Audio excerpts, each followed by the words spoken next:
இயேசுவின் நாமத்தில் அன்பின் வாழ்த்துக்கள்.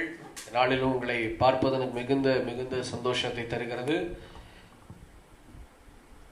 இன்றைக்கும் கூட ஒரு சின்ன ஒரு வார்த்தையை நாம் தியானித்து செபிக்க போகிறோம். மத்தேயு 23ஆம் அதிகாரத்தை திருப்பிக் கொள்ளலாமா? வேத புஸ்தகம் வைத்திருக்கிறவங்க தயவு செய்து மத்தேயு 23ஆம் அதிகாரத்தை திருப்பிக் கொள்ளுங்கள். தேவன் உங்களை ஆசீர்வதிப்பாராக.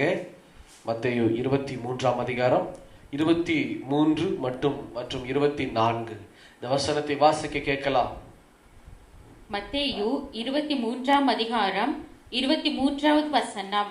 மாயக்காரராகிய வேதப்பாரகரே, பரிசேயரே, உங்களுக்கு ஐயோ! நீங்கள் ஒற்றலாமிலும் வெந்தயத்திலும் சீரகத்திலும் தசமபாகம் செலுத்தி நியாயப்பிரமாணத்தில் கற்பித்திருக்கிற விசேஷத்தவைகளாகிய நீதியையும் இரக்கத்தையும் விசுவாசத்தையும் விட்டுவிட்டீர்கள். இவைகளையும் செய்ய வேண்டும், அவைகளையும் விடாதிருக்க வேண்டுமே. குருடரான வழிகாட்டிகளே, கொசு இல்லாதபடி வடிகட்டி ஒட்டகத்தை விழுங்குகிறவர்களாய் இருக்கிறீர்கள். கர்த்தருக்குள் பிரியமானவர்களே, இந்த நல்ல மாலை வேளையிலும் சுருக்கமாய் நாம் வேதத்தை தியானித்து ஒரு சில ஜெப குறிப்புகளுக்காய் நாம் செபித்து இந்த வேளையில் நாம் முடிக்க இருக்கிறோம். 2 வார்த்தை தான், ரொம்ப அதிகமா 2-3 வார்த்தைகளை சேர்த்து எடுத்தோம் அப்படின்னா அந்த டிவோஷன்ஸ் நல்லா இருக்காது. அதனால கர்த்தர் சொன்னார், இருக்கிற வார்த்தை எவ்வளவு நேரம்னாலும் அந்த வார்த்தை தெளிவா இருக்கட்டும், அது டைம் பார்க்காத தெளிவா இருக்கட்டும், சின்ன நேரமா இருந்தாலும் நீ முடிச்சிரு பரவாயில்ல நாடு சொன்னபடினாலே இந்த மத்தேயு எழுதின சுவிசேஷம் 23ஆம் அதிகாரத்துல 23 மற்றும் 24 என்ன சொல்லுகிறது அப்படின்னா, அந்நாட்கள்ல இருக்கிற வேத பாரகரையும் பரிசேயரும் கர்த்தராகி இயேசு அவர்களை பார்த்து சொல்லுகிறார், உங்களுக்கு ஐயோ. முதலாவது உங்களுக்கு ஐயோ. எதற்காக அந்த வார்த்தை சொல்லப்படுகிறது அப்படின்னு சொல்லி பார்த்தா, அவங்க என்ன செய்யறாங்க அப்படின்னா, எல்லா காரியத்திலும் அவங்க தசம பாகங்களை செலுத்தும்படி ஜனங்களை ஏவுகிறார்கள். தசம பாகங்களை செலுத்தும்படி எல்லா காரியங்களிலும், அதாவது சின்ன சின்ன பொருள் வாங்கினாலும் அதுலேயும் தசம பாகத்தை செலுத்தும்படி ஏவிக்கொண்டே இருக்கிறார்கள். ஆனா எது முக்கியமான காரியத்தை மறந்து போகிறார்களாம். என்ன அப்படின்னா, சின்ன சின்ன சீரகத்திலையும் கூட தசம பாகம், இன்னும் வெந்தயத்திலும் சின்ன சின்ன வெந்தயம் சீரகம் அப்படிங்கிறது எதை குறிக்கிறது அப்படின்னா, சில்லறை காரியங்கள், சின்ன சின்ன விஷயங்கள். சின்ன சின்ன விஷயங்கள்ல கூட ஆண்டவருக்கு என்று நீ தசமபாகம் வைக்கணும், இல்லைன்னா தசமபாகம் கொடுக்கலைன்னா நல்லா இருக்காது, சரியா இருக்காதுன்னு சொல்லி அந்நாட்கள்ல தசமபாகத்தை குறித்து பயங்கரமாய் பேசுகிற ஒரு காரியத்தை இந்த இடத்துல நாம் பார்க்கிறோம். ஆனா இயேசு இப்படிப்பட்ட பரிசேயரையும் வேதபாரகரையும் பார்த்து சொல்லுகிறார், சின்ன சின்ன விஷயங்கள்லாம் நீங்க தசமபாகத்தை பாக்குறீங்களே, ஆனா பெரிய பெரிய விஷயத்துல கோட்டை விடுறீங்களே அப்படின்னு சொல்லி. சின்ன சின்ன, அதாவது ரெண்டுமே வேணும். அதான் இயேசு சொல்லுகிறார், நியாய பிரமாணத்தில் கற்பித்திருக்கிற விசேஷித்தவைகளாகிய நீதியையும் இரக்கத்தையும் விசுவாசத்தையும் விட்டுவிட்டீர்கள், இவைகளையும் செய்ய வேண்டும், அவைகளையும் விடாதிருக்க வேண்டும். இயேசு அழகாய் ரொம்ப சொல்லுகிறார். அப்பா, நீ சின்ன சின்ன காரியத்துல கூட தசம பாகத்துல நீ உண்மையா இருக்கணும், இல்லைன்னு சொல்லல. ஆனா இந்த பரிசேயர் என்ன பண்றாங்க, இந்த காசு விஷயத்துல மட்டும்தான், பணம் காசு விஷயத்துல மட்டும்தான் தசம பாகத்துல சரியா இருக்கிறார்கள். மற்றபடி வேற எதுல சரியா இல்லை அப்படின்னு சொல்லி பார்த்தா, நியாயப்பிரமாணத்தில் கற்பிக்கிற விசேஷித்தவைகளாகிய, நியாயப்பிரமாணம்னா என்னங்க? வேத புஸ்தகம், வேத வாக்கியம், அதுதான் நியாயப்பிரமாண புஸ்தகம் என்று சொல்லுவார்கள். அதுல கொடுக்கப்பட்டிருக்கிற நீதியும் இரக்கத்தையும் விசுவாசத்தையும் குறித்து அவர்கள் அந்த காரியத்தை முற்படுத்துவதே கிடையாது. நீதி அப்படின்னா என்ன? நன்மை தீமை, அதுதான் நீதி. ஒரு மனுஷன் நல்லது எது கெட்டது எதுன்னு சொல்லி தெரிந்து கொள்ள வேண்டும். அதை பத்தி அவங்க கேர் பண்ணிக்கிறதே கிடையாது. அந்த வேதபாரகர் பாத்தீங்கன்னா அங்க இருக்கிற ஜனங்களுக்கு நீதியான காரியத்தை குறித்து சொல்லி கொடுப்பது கிடையாது. அன்பு சகோதரனே, அன்பு சகோதரியே, இது நீ செய்யறது தப்பு, இது கரெக்ட் அப்படின்னு சொல்லி அவங்க சுட்டி காண்பித்து, அதாவது என்ன சொல்லலாம் அப்படின்னா, இன்னும் சொல்ல போனா அவங்களுடைய தவறுகளை, நீ செய்யறது தப்பு, உன்னை திருத்திக்கோ அப்படின்னு சொல்லுவதற்கும் அவங்க தயாராகவே இல்லை. ரெண்டாவது என்ன நடக்குதுன்னா இரக்கம் அப்படின்னா என்ன அப்படின்னா மற்றவர்களிடத்துல நாம் இரக்கமா இருக்கணுங்கிறத இந்த வேத வசனம் நமக்கு சொல்லி காண்பிக்கிறது. அந்த இரக்கத்தையும் அவங்க கற்பித்து கொடுக்கிறது இல்லையா. மூன்றாவது விசுவாசம், தேவனிடத்துல எப்படி நாம் விசுவாசமா இருக்கணும் அப்படிங்கிறதையும் அந்த வேத பாரகர் கற்றுக் கொடுக்கவில்லை. இந்த 2-3 காரியங்களை கற்றுக் கொடுக்காம வெறும் காசு காசு பணம் பணம் பணம் பணம்னு சொல்லி அதுலயே நீ தசம பாகத்தை எடுத்து வைத்திரு, அதுல நீ ஒழுக்கமா இருக்கணும், அதுல கரெக்டா இருக்கணும், மாசம் 1ஆம் தேதி ஆச்சுன்னா 2ஆம் தேதி 3ஆம் தேதி ஆச்சுன்னா முதல் ஞாயிற்றுக்கிழமையில முதல் ஓய்வு நாளில் நீ தசம பாகம் சபைக்கு செலுத்தணும், இல்லாவிட்டால் அப்படின்னு சொல்லுகிற ஒரு சில பரிசேயர்கள் அந்நாட்கள்ல இருந்தார்கள், இன்னைக்கும் இருக்கிறார்கள். ஹல்லேலூயா ஹல்லேலூயா. பாருங்க, தசம பாகம் அப்படின்னா என்ன? முதலாவது 100% அப்படின்னு நீங்க சொல்லுவீங்க. அது என்ன அப்படின்னா உங்களுடைய சம்பளம், உங்களுடைய உழைப்பில் வந்த 100% தசம பாகம் இல்லையா? அந்த தசம பாகத்தை நாம் என்ன செய்ய வேண்டும் அப்படின்னா அந்த தசம பாகம் தேவனுக்கு உரியது. வேற எந்த காரியத்திற்கும் அல்ல, தேவனுக்கு உரிய காரியம் தசம பாகம். அதுதான். அப்போ அந்த தசம பாகத்துல ஒரு சில ஊழியக்காரர்கள் என்ன செய்யறாங்க அப்படின்னா, அதை ஆண்டவர் வசனத்துல சொல்லியிருக்கிறார். நான் கொஞ்சம் என்ன சொல்றேன், பிராக்டிக்கலா உங்களுக்கு சொல்லி காமிக்கிறேன். ஒரு சில ஊழியக்காரர்கள் நான் பார்த்திருக்கிறேன், கேள்விப்பட்டிருக்கிறேன். எப்படின்னா, விசுவாசிக்க எப்படி இருந்தாலும் பரவாயில்ல, விசுவாசிக்க எப்படி இருந்தாலும் பரவாயில்ல, மோசமானவங்களா இருந்தாலும் பரவாயில்ல, அவங்க குணம் கொடிய குணமா இருந்தாலும் பரவாயில்ல, ஆனா பணத்தினுடைய விஷயத்துல தசம பாகம், அதாவது பண காரியம், ஒரு பொண்ணோ பொருளோ பணமோ அதுல தசம பாகத்துல அவங்க சரியா இருக்கணும். ஏன்னா அவங்க கிட்ட இருந்து ஒரு பங்கு வருதுன்னு சொல்லி எதிர்பார்க்கிற ஒரு சில ஊழியக்காரர்கள் இன்னும் இருக்கிறார்கள். ஆனா அவங்க எப்படி போனாலும் பரவாயில்ல, அவங்க நியாயமா நீதியா இல்லைனாலும் பரவாயில்ல, விசுவாசமா இல்லைனாலும் பரவாயில்ல, இரக்கத்துல அவங்க ஒரு பாத்திரமா இல்லாவிட்டாலும் பரவாயில்ல, அதையெல்லாம் கண்டுக்கவே மாட்டாங்க. தசம பாகம் வருதா, ஒரு அமௌண்ட் வருதா அப்படின்னு சொல்லி. அததான் இயேசு சொல்றாரு, குருடரான வழிகாட்டிகளே அப்படின்னு சொல்லி. குருடரான வழிகாட்டிகளே, இப்படியா வழிகாட்டுறது? ஹல்லேலூயா. சாதாரணமா நான் ஒரு சில இடங்களுக்கு நான் கடந்து போவேன். அநேக இடங்களுக்கு நான் கடந்து போகும்போது கர்த்தருடைய ஊழியத்தை நான் நிறைவேற்றி கிளம்ப போகிறதுக்கு முன்னாடி ஒரு சில இடங்கள்ல ஆண்டவர் பார்த்தீங்கன்னா காணிக்கையை கூட வாங்க விட மாட்டேன். உண்மையிலேயே ஒரு சில பேர் ஆரம்ப நாட்கள்ல கர்த்தர் எங்கேயுமே என்னை காணிக்கை வாங்க வேண்டான்ட்டார், அது வேற விஷயம். ஆனா நமக்கு இந்த கடைசி கால அபிஷேக ஊழியத்துல பெத்தேல் ட்ரஸ்ட் அப்படின்னு சொல்லி ஒரு ட்ரஸ்ட் ஒன்று ஆரம்பிச்சோம். அந்த ட்ரஸ்ட்டுக்கு கீழே தான் இந்த ஊழியம் இயங்கி கொண்டு இருக்கிறது, கவர்மெண்ட் ரெஜிஸ்டர்ட் ட்ரஸ்ட். அப்படி இருக்கும்போது நாம் என்ன செய்ய வேண்டும்? காணிக்கைகளை வாங்கு அப்படின்னு சொல்லி தேவன் எனக்கு அனுமதி கொடுத்தபடினால காணிக்கைகளை நான் வாங்க ஆரம்பித்தேன்.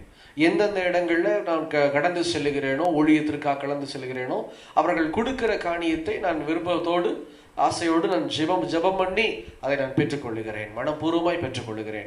ஆனா ஒரு சில இடங்கள்ல மாத்திரம் ஆண்டவர் சொல்லுவாரு, அவங்க காணிக்கை கொடுப்பாங்க, நான் பைபிள் வாங்கி வைப்பேன், அதாவது பைபிள் பேக் இருக்கும், அந்த பைபிள் பேக்ல அவங்க காணிக்கையை எடுத்து வைப்பார்கள். ஆனா தேவனுடைய வார்த்தை எனக்கு நேராய் வரும், மகனே இந்த காணிக்கையை நீ திருப்பி அவங்க கிட்டே கொடுத்துரு, வாங்காத அப்படின்னு சொல்லி. அது ஏன்னு தெரியாது. ஒரு சில இடத்துல மகனே அவங்க தேவையோடு கூட இருக்கிறாங்க, நீ இந்த காணிக்கையை வாங்காத, திருப்பி அவர்களுக்கு ஆசீர்வதித்து கொடு அப்படின்னு சொல்லி ஆண்டவர் சொல்லுவார். ரெண்டு வித்தியாசம் இருக்கு. ஒண்ணு, நீ மகனே நீ ஆசீர்வதிச்சு கொடு அப்படின்னா அவருடைய தேவைகள் பூர்த்தியாய் சந்திக்கப்படும். ஒரு ஊழியக்காரன் திருப்பி அவங்க காணிக்கை கொடுக்கறத ஆசீர்வாதமா எடுத்து கொடுப்பாரானால் அது அவங்களுக்கு மிகவும் ஆசீர்வாதமா இருக்கும். அதே போல இரண்டாவது காரியம் என்ன அப்படின்னா, நான் சொன்னது போல ஒரு சில இடங்கள் ஆண்டவர் காணிக்கை வாங்காத, திருப்பி கொடுத்துட்டு வா அப்படின்னு சொல்லிடுவார். திருப்பி கொடுத்துட்டு வா அப்படின்னு சொல்லிட்டாலே அந்த காணிக்கை உகந்த காணிக்கையா இருக்காது. அந்த காணிக்கை தேவனுக்கு உரிய உரிய உகந்த காணிக்கைகளாய் இருக்கவே இருக்காது என்பதாய் நான் கற்றுக்கொண்ட ஒரு சில விஷயங்கள். பிரியமானவர்களே, காணிக்கையே எப்படின்னா, ஒரு ஊழியக்காரனுக்கு, தேவனுடைய ஊழியக்காரனுக்கு கொடுக்கிற காணிக்கையே இப்படி இருக்குமானா, தசம பாகம் தேவனுக்கு உரியதா இருக்கிறது. அப்படி இருக்கும்போது இது தசம பாகம் எவ்வளவு ரொம்ப முக்கியமான ஒரு விஷயம். ஆண்டவர் அதுதான் சொல்லுகிறார். இந்த மாதிரி காரியங்களை, இதோ கெட்ட விஷயத்தை செஞ்சுட்டு, கெட்ட காரியத்தை செய்துட்டு நீ தசம பாகம் கொடுத்து நீ என்னை மறைக்க முடியாது. அப்படி வழிகாட்டுகிற மூடனே, அப்படி நீ கொடுக்கலாம் ஒன்னாகாதுன்னு சொல்லி தசம பாகத்தை வாங்கி கொண்டு இருக்கிறதானே அன்பு போதகரே, நீங்க உங்களை மாற்றிக்கொள்ளணும். அதுதான் சொல்ற. நீ நீதியை குறித்து, நியாயத்தை குறித்து, விசுவாசத்தை குறித்து, இரக்கத்தை குறித்து அவர்களுக்கு கற்பிக்காதபடிக்கு, இதோ அவங்க மற்ற எல்லா காரியங்களும் தசமாக செலுத்தினா போதுமா? இதுவும் வேணும்பா. கொடுக்கிற தசமபாகத்திலும் அவங்க சரியா இருக்கணும். அதே போல ஒழுக்கம் உள்ளவர்களா இருக்கணும். ஒழுக்கம் இல்லாத நபர்கள் கர்த்தருடைய பெட்டியில தசமபாகம் போட்டாலும், கர்த்தருடைய பெட்டியில காணிக்கைகள் போட்டாலும் அது பரலோகத்துல ஏறாது. அது தேவனை வஞ்சிக்கிற காரியமாய் மாறி போகும். கர்த்தர் சொல்லுகிறார், உன் காணிக்கை எனக்கு வராது, உன்னுடைய காணிக்கைகள், உன்னுடைய தசமபாகம் எனக்கு அருவருப்பு. ஏன்னா அந்த தசமபாகம் பாவத்துல விளைந்திருக்கிறது. நீ ஒருத்தருக்கு துரோகம் பண்ணி இருக்கிற, அந்த துரோகத்துல வந்த காசை கொண்டு வந்து எனக்கு நீ கொடுத்தீனா அந்த பணம் அவனுடைய ரத்தமா இருக்கிறது. அல்லேலூயா. இதுதான் சொல்றார். இன்னைக்கும் கூட அநேக ஊழியக்காரர்கள் இருக்கிறார்கள், கொஞ்சம் பாஸ்டர்மார்கள் இருக்கிறார்கள். எப்படிப்பட்டவங்க அப்படின்னா, தசம பாகம் எனக்குமே, நான் ஊழியக்காரன் தான், சுவிசேஷகன் தான். ஆனா ஒரு சிலர் கர்த்தருடைய ஏவுதலினாலே தசம பாகம் என்று சொல்லி எனக்கு என்னுடைய அக்கௌண்ட்ல மணி டிராப் பண்ணுவாங்க. தூரமா இருக்கிறவங்க, இல்லைன்னா நான் கடந்து போகும்போது அவர்கள் சொல்லியே கொடுப்பார்கள், பாஸ்டர் இருந்தாங்க தசம பாகம் அப்படின்னு சொல்லி அவர்கள் என்னுடைய பைபிளில் வைப்பாங்க. ஒரு நிமிடம் நான் அவர்களுக்காக ஜெபிப்பேன். அந்த பணத்தை வாங்கி கையில் வச்சு, ஆண்டவரே என்ன சொல்லுகிறீர் அப்படின்னு சொல்லி, கர்த்தர் அந்த காரியத்தை அங்கீகரித்து ஆசீர்வாதமாய் பெற்றுக்கொள் அப்படின்னு சொல்லுவார் ஆண்டவர்.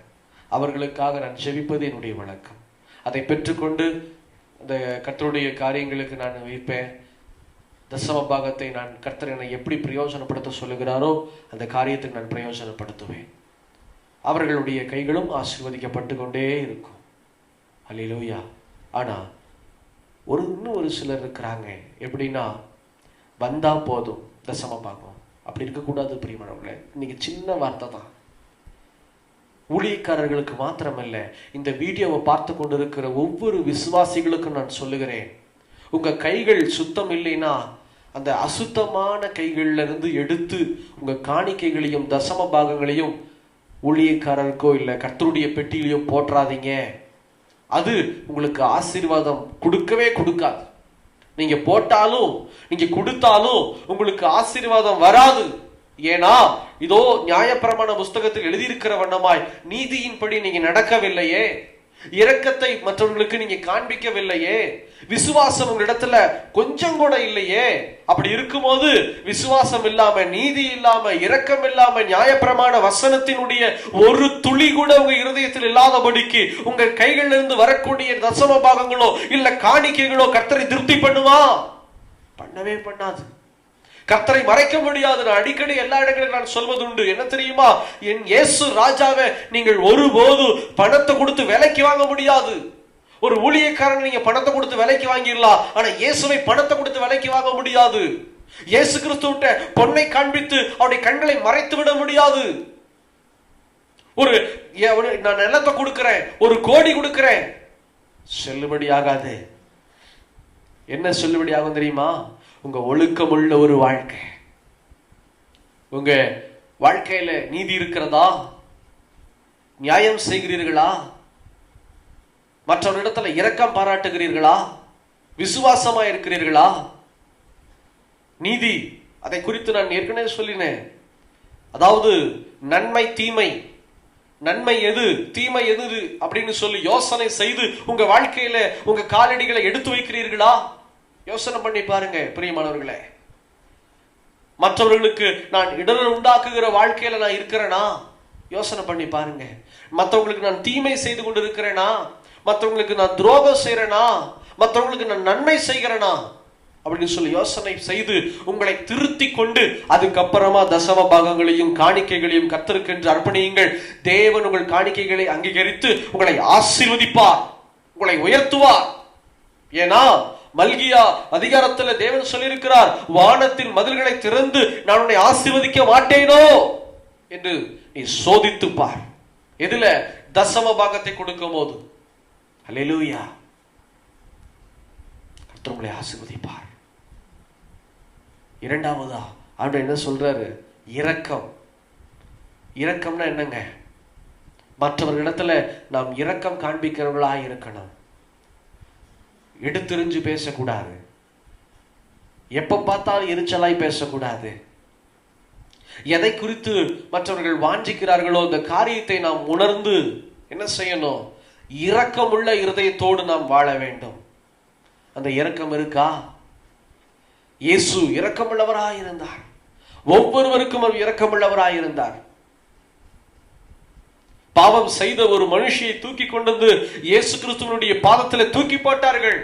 அந்த வேளையிலும் இயேசு அந்த பெண்ணை குறித்து குற்றப்படுத்தாதபடிக்கு, அந்த பெண்ணிடத்துல கேள்வி எழுப்பாதபடிக்கு அவர் இரக்கமுள்ளவராய், இனி போ பாவம் செய்யாதே, நீ போ இனி பாவம் செய்யாதேன்னு சொல்லி அவர் இரக்கத்தை காண்பித்தவராய் இருந்தார் இயேசு. அந்த இரக்கம் நம்ம கிட்ட இருக்கா? மற்றவர்களை மன்னிக்கிற இரக்கம் நம்ம கிட்ட இருக்கா? யோசனை பண்ணி பாருங்க. அடுத்து என்ன வேதம் சொல்கிறது? விசுவாசம். விசுவாசத்தை விட்டு விட்டீர்களே அப்படின்னு இயேசு சொல்றார். விசுவாசம்னா என்ன? நம்பிக்கை. நம்பிக்கை யார் பேர்ல இருக்கணும்? பாஸ்டர் பேர்லயா? இல்ல ஊழியக்கார பேர்லயா? மனுஷன் பேர்லயா? இல்ல. உங்களுடைய விசுவாசம் வானத்தையும் பூமியும் படைத்த சர்வ வல்லமையுள்ள தேவனாகி கர்த்தருடைய நாமத்தின் மேல உங்க விசுவாசம் இருக்கணும். அந்த விசுவாசம் இல்லாதபடிக்கு கோடி ரூபாய் நீங்க எடுத்து உங்க சபைக்கோ இல்ல ஊழியக்காரனுக்கோ இல்ல ஊழியத்திற்கோ சுவிசேஷ ஊழியத்திற்கோ மிஷனரி ஸ்தாபனத்துக்கோ மிஷனரி ஊழியங்களுக்கோ கொடுத்தீங்கன்னாலும் அது அட்டர் வேஸ்ட்.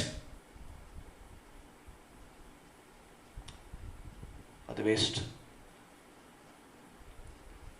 விசுவாசம் இருக்கா? தேவன் என்னை ஆசீர்வதிப்பார். ஹல்லேலூயா. தேவன் என்னை ஆசீர்வதிப்பார். ஒரு சில மாதங்கள் தசம பாகம் கொடுப்பதற்கு என் கையில காசு இருக்காது. மாத துவக்கத்துல கர்த்தர் ஒரு பக்கம் எனக்கு தசம பாகத்தை விதைக்கும்படி மனசுல ஏவி இருக்கிறார் ஆரம்ப நாட்கள்ல இருந்தே. ஆகப்படினாலே என்னுடைய சம்பளத்துல வருகிற ஒரு பங்கு தேவனுடைய தசம பாகமா இருக்கும். ஒரு சில மாதங்கள் நான் பார்த்திருக்கிறேன், மாத துவக்கத்திலேயே தசம பாகம் மட்டும்தான் இருக்கும், என் கையில ஒண்ணுமே இருக்காது, ஒண்ணுமே இருக்காது. என் மனைவி சொல்லுவா, வேண்டாம், தசம பாகத்தை முதலாவது கர்த்தருக்கு அனுப்புங்க, நம்ம கையில ஒண்ணும் இருந்தாலும் இல்லாட்டியும் அவர் நம்மை பார்த்து கொள்ளுவார் அப்படின்னு சொல்லி நான் என்ன செய்வேன் அப்படின்னா, உடனே தசம பாகத்தை எண்ணி அந்த தசம பாகத்தை குறிப்பிட்ட கர்த்தர் எனக்கு காண்பித்த ஊழியத்திற்கு அனுப்பி விடுவேன். அதுக்கப்புறமா தேவனுடைய ஆசீர்வாதம் அபரிமிதமாயிருக்கும், அபரிமிதமாயிருக்கும். இதுதான் நியாயமாய் செயல்படுகிற ஒரு காரியம். கோயம்புத்தூர் பட்டணத்துல ஒரு சகோதரி இருக்கிறார்கள். அந்த சகோதரியுடைய பெயர் ஜெனிஃபர், அவருடைய கணவருடைய பெயர் ரகு. அந்த சகோதரி வீட்டில் இருக்கக்கூடிய ஹவுஸ் ஒய்ஃப். இப்போதான் திருமணம் ஆயிற்று. அந்த சகோதரன் வந்து மார்க்கெட்டிங்ல வேலை செய்து கொண்டு இருக்கிறார், ஏதோ ஒரு கம்பெனி மார்க்கெட்டிங்ல. அவருடைய மாத சம்பளம் வரும்போது தசம பாகத்தை எடுத்து சகோதரி வைப்பார்களாம். மாத சம்பளம் வந்தோடனே என்ன நடந்துச்சா, பைக் இஎம்ஐ, வீட்டு வாடகை, தண்ணி டாக்ஸு, எலக்ட்ரிக் பில்லு, மல்லிகை ஜாமானம் அப்படின்னு சொல்லி குறிப்பிட்ட எல்லா தொகையும் எல்லாமே செலவாயிடுமா. அது சகோதரி சொன்னாங்க, எல்லாமே செலவாயிடுச்சு பிரதர், தசம பாகத்தை எடுத்து வச்சுட்டேன் தனியா. அது போக அவருடைய சம்பளத்துல 2ஆம் தேதி 3ஆம் தேதியிலேயே எல்லாமே செலவாயிடுச்சு பிரதர். எல்லாமே போயிடுச்சு, எங்களுக்குன்னு ஒண்ணுமே இல்லை. அப்புறம் நாங்க யோசிச்சோம், தசம பாகத்தை வேணா இந்த மாசம் வைத்துட்டு சமாளிக்கலாமா அப்படின்னு. ஆனா என்னுடைய மனம் அதுக்கு ஒற்றுக்கொள்ளவில்லை. இதுதான் நியாயப்பிரமாணம். அதாவது தசம பாகம் கர்த்தருக்குரியது இல்லையா? வேத புஸ்தகத்தின் படி, நீதியின்படி அவர்கள் செயல்பட்டிருக்கிறார்கள், இரக்கத்தின்படி அவர்கள் செயல்பட்டிருக்கிறார்கள். மூன்றாவது, என் கையில ஒண்ணுமே இல்லை, ஆனா ஆண்டவருக்கு கொடுத்தா அவர் எனக்கு கொடுப்பார், அவர் என்னை ஆதரிப்பார்னு சொல்லி விசுவாசத்தின்படி செயல்பட்டிருக்கிறார்கள். இந்த மூன்றுமே அந்த பெண்ணிடத்துல நிறைவேறி இருக்கிறது. அந்த பெண் என்ன செய்திருக்கிறாங்க அப்படின்னா, தன்னுடைய தசம பாகத்தை கர்த்தருக்கென்று அர்ப்பணித்தார்களாம். அர்ப்பணித்து அமைதியாய் வீடு திரும்பினார்கள். ஒன்றுமே இல்லை, கைகள்ல ஒண்ணுமே இல்லை.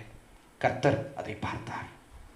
ஊழியக்காரர் பார்க்கிறார்களோ இல்லையோ, பாஸ்டர் பார்க்கிறாங்களோ இல்லையோ, ஆனா விதைத்த உங்க கைகளை, கொடுத்த உங்கள் இருதயத்தை இயேசு உற்று நோக்கி கவனித்து பார்க்கிறார். அவர் பார்க்கிறார். பார்த்து என்ன செய்கிறார்? அந்த சகோதரி சொன்னாங்க, பிரதர், வீட்டுல கம்மியா தான் மளிகை சாமான் வாங்கியிருந்தோம், வீட்டுக்கு நிறைய பேர் வந்தாங்க, யார் யாரோ வரும்போது பால் வாங்கிட்டு வந்துருவாங்க, டீ தூள் வாங்கிட்டு வந்துருவாங்க, அரிசி வாங்கிட்டு வந்துருவாங்க, வெஜிடபிள்ஸ் வாங்கிட்டு வந்துடுறாங்க. எலியாவை ஆண்டவர் காகத்தின் மூலமா போஷித்தது போல எங்களையும் அந்நாட்கள்ல போஷித்தார். எங்க கையில ஒண்ணுமே இல்லை பிரதர், ஒண்ணுமே இல்லை, ஆனா சாப்பாட்டுக்கு குறையே இருக்காது. தேவைகள், அன்றாட தேவைகளை இயேசு எனக்கு சந்தித்து ஆசீர்வதித்து கொண்டே இருந்தார். அல்லேலூயா. இதுதான் தசம பாகத்தினுடைய முழு பலன். நீதியாய் செயல்பட வேண்டும். இரண்டாவது, இரக்கத்தோடு செயல்பட வேண்டும். மூன்றாவது, நான் எனக்கு இல்லாவிட்டாலும் தேவனுடைய தசம பாகத்தை நான் அனுப்புவேன், கர்த்தர் என்னை ஆசீர்வதிப்பார் என்பதாய் விசுவாசத்தோடு கூட தேவ சமூகத்துல நீங்க அனுப்புனீங்கன்னா தேவன் உங்களை பன்மடங்கு ஆசீர்வதிப்பார், பன்மடங்கு ஆசீர்வதிப்பார்.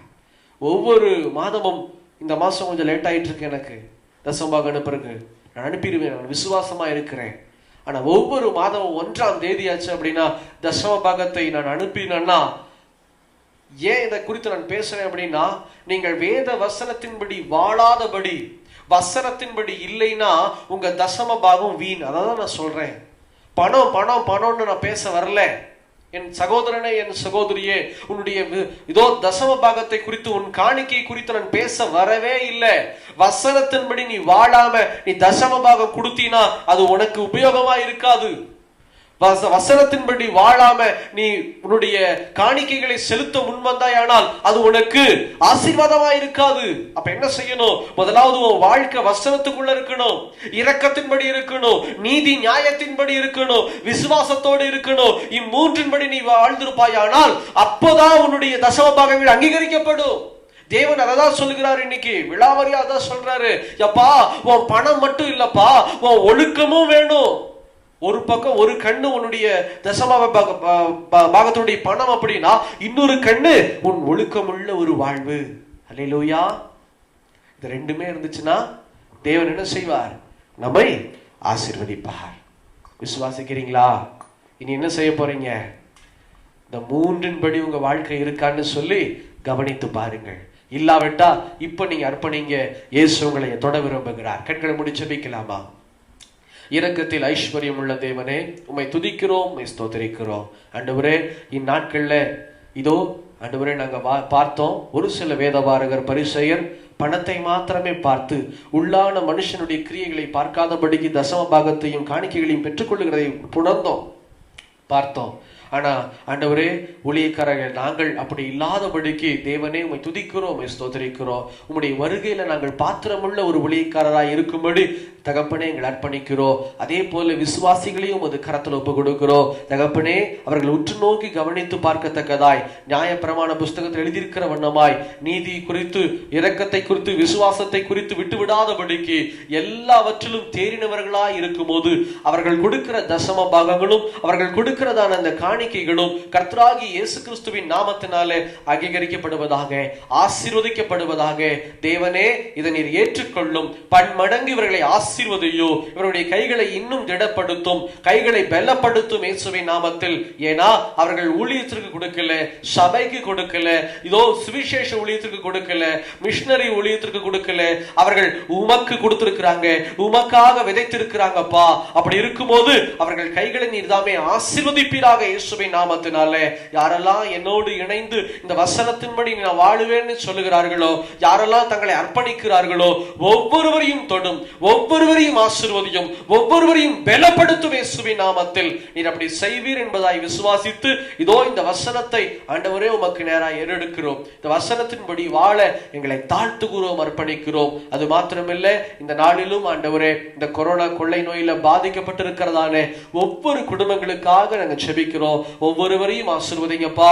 இந்த கொள்ளை நோயிலிருந்து சீக்கிரமாய் விடுதலை பெற்று தகப்பனே உம்முடைய ஜனங்க விசுவாசம் உள்ளவர்களாய், பயமில்லாதவர்களாய் வாழும்படி தேவன் கிருபை செய்யும்படியா நாங்கள் செபிக்கிறோம். தகப்பனே, பொருளாதாரத்துல கஷ்டத்தோடு நிற்கிற ஒவ்வொரு ஏழை ஜனங்களையும் கண்ணோக்கி பாரும் ஆண்டவரே.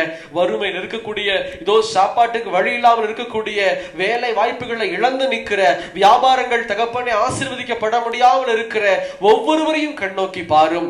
இயேசுவின் நாமத்தில் அவர்களை வியாபாரங்களை ஆசீர்வதியும் தகப்பனே, வேலை ஸ்தலங்களை ஆசீர்வதிங்க. அவங்க கைடிச்சக்கூடிய வேலைகளையும் பலப்படுத்துங்க ஆண்டவரே. அவங்க குடும்பத்தை பாதுகாத்துக் கொள்ளுங்க. இப்படி செய்வீர் என்பதாய் நாங்கள் விசுவாசிக்கிறோம். இந்த நாளிலும் கூட இதோ இந்த டாஸ்மார்க் கடை, இந்த மதுபானத்தின் நாவி எங்க தேசத்தை விட்டு சபிக்கப்பட்டு போவதாக, டாஸ்மார்க் கடைகள் சீக்கிரமாய் மூடப்பட்டு போவதாக இயேசுவின் நாமத்தில். ஜனங்களை கெடுக்கிறதான எல்லா சமுதாய குலைச்சல்களும் இயேசுவின் நாமத்தில் சபிக்கப்பட்டு போவதாக சொல்லி மீண்டும் மீண்டும் மீண்டும் நாங்கள் சபிக்கிறோம். உடைய நாமத்தினாலே நாங்கள் விசுவாசிக்கிறோம். ஒரு நாள் அது இல்லாம போகும் என்பதாய் நாங்கள் விசுவாசிக்கிறோம். இந்த நாளிலும் ஆண்டவரே அநேக சபைகள் திறக்கப்பட்டு தகப்பனே ஒவ்வொரு பாஸ்டர்மார்களும் இனிமேலாவது உம்முடைய வருகைக்கு அவர்கள் ஆயத்தமாகவும் பிறரை ஆயத்தப்படுத்தவும் அப்படியாகவே அவர்களை எடுத்து நீர் பயன்படுத்துவீராக. தகப்பனே, நீர் அப்படி செய்வீர் என்பதாய் நாங்கள் விசுவாசித்து அறிக்கையிடுகிறோம். சொல்லப்பட்ட இந்த வார்த்தை இன்னைக்கு ஆண்டவரை பார்க்கிற ஒவ்வொருத்தரையும் தொடட்டும், கிரியை செய்யட்டும். இதோ கர்த்தருக்கு சித்தமானால், கர்த்தருடைய வருகை தாமதிக்குமானா, நாளைக்கு மாலை வேளையில சந்திக்கிற வரையிலும் தேவ கிருபையும் சமாதானமும் பாதுகாப்பும் பிதா குமாரன் பரிசுத்தாவியின் நாமத்தினாலும் இயேசு கிறிஸ்துவின் விலையேற பெற்ற இரத்தத்தினாலும் ஆசீர்வாதங்கள் தங்கி இருக்கட்டும் என்று சொல்லி எல்லா துதி கன மகிமை எல்லாம் இயேசு ராஜாவுக்கே என்று சொல்லி எங்களை வெறுமையாக்குகிறோம், தாழ்த்துகிறோம், அர்ப்பணிக்கிறோம். உம்முடைய நாமம் மாத்திரம் இந்த வேளையில் மகிமைப்படுவதாக. இயேசுவின் நாமத்தில் ஜெபிக்கிறோம் பிதாவே, ஆமேன், ஆமேன். சேர்ந்து சொல்லுவோமா? என் ஆத்துமாவே கர்த்தரை ஸ்தோத்திரி, என் முழு உள்ளமே பரிசுத்த நாமத்தை ஸ்தோத்திரி. என் ஆத்துமாவே கர்த்தரை ஸ்தோத்திரி, கர்த்தர் செய்த சகல உபகாரங்களையும் மறவாதே. ஆமேன், ஆமேன்.